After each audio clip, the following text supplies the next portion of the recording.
Serokwezîr Erdoğan ji bo hin vekirinan îro çû bajarê Mêrdînê.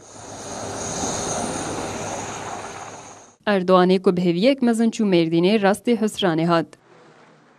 Serokwezîr Erdoğan ji ber tevlîbûna civîna Meclîsa Şêwirmendan a AKP gêm bû, yek bi yek kesên tevlî civînê bû jimart.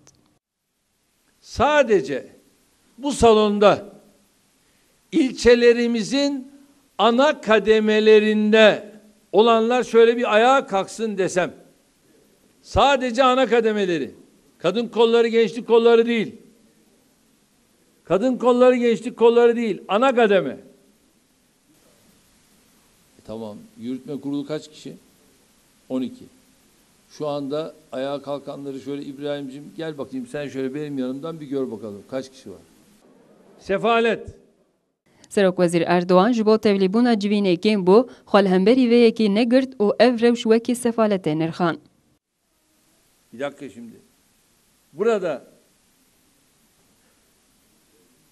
görevli olan ilçe başkanlarım, dışarıda arkadaşları varsa çıksın ilçe başkanlarım, kimlik kartlarıyla beraber onları içeri alsınlar.